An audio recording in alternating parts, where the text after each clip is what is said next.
Good morning, people of God.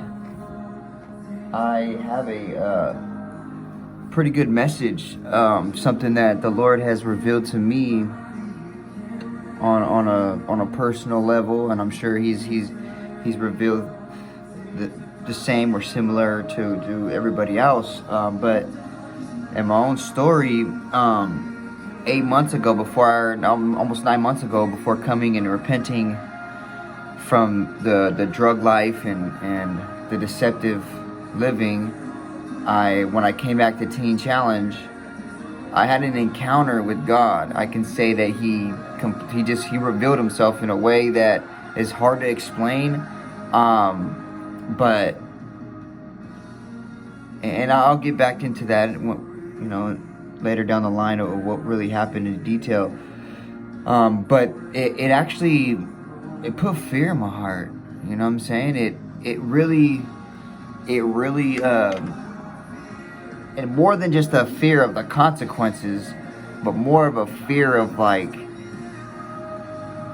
wow, God is as powerful as He says, and He's so involved, and He has the ability to take my life and cast me into the fire, but He also has the willingness to show me goodness and mercy. And so He revealed Himself to me, and it literally sparked a fire in me when He revealed Himself to me, because now I know for sure. Whereas before it was more like, okay, these things happened in my life, and it's possible that they just happened and it wasn't God. But after this experience, now I know for sure that Christ is on the throne, and I just can't deny it. And people can say or think all they want, and but it doesn't. I can't escape from reality of what had happened to me. And so, because I'm walking in this way where God wants me, I'm literally shedding off the old man. But not only that, I'm actually feeling very disconnected from my immediate family, from the family I was born and raised into. And so I say that to say this, that the grafting process, it hurts at first. It hurts at first. You're getting cut off of your natural branch, and you're getting tied in to the new branch. And there is a process of this grafting, of being grafted into the family of God. But the reason why I wanted to film this video is because I would persistently ask God to reveal Himself to me, because I knew within my soul and in my mind that if He revealed Himself, if He showed Himself in heaven, I would change. I would run away from the evil things that I was doing. But I didn't have that, so it was hard for me to run away from these things. And so when He revealed Himself, it caused fear. The fruit of Him revealing Himself is fear. The fruit of fearing God is reverence, respect, and wisdom. The fruit of wisdom and reverence is literally obedience and love. And so in the church nowadays, I wasn't raised in the church.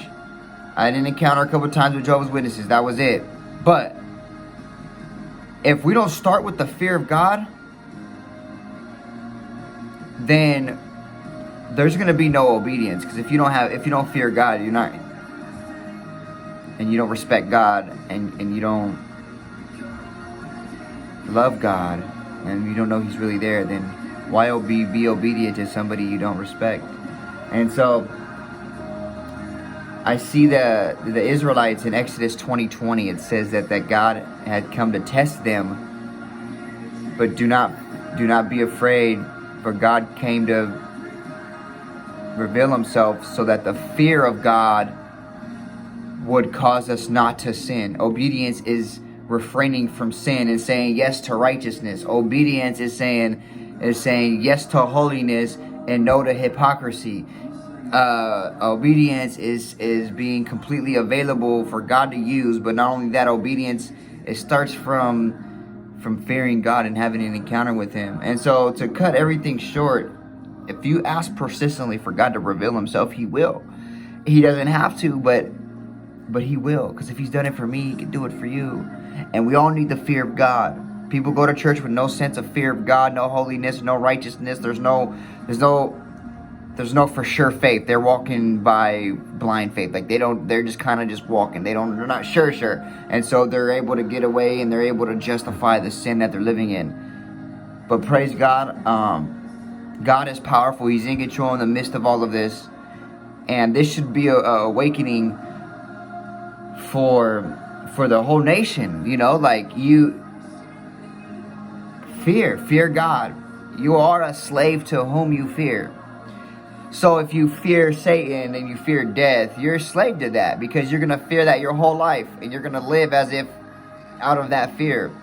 But if you fear God, then you're not going to fear nothing else. You're going to fear only God. And if you fear God, you know you're going to heaven and you're never going to die.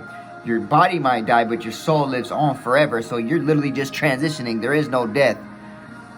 Encourage you, keep the faith. Do what you can to find God and find wisdom. The value of wisdom goes beyond this world, goes beyond gold and rubies and cash and materialism. All that stuff is going to perish. But God's wisdom is benefit. God's salvation is beneficial for this life and the next. His salvation, his love, his relationship in this life is going to carry on for the eternity. I encourage you guys. God bless. Have a good day.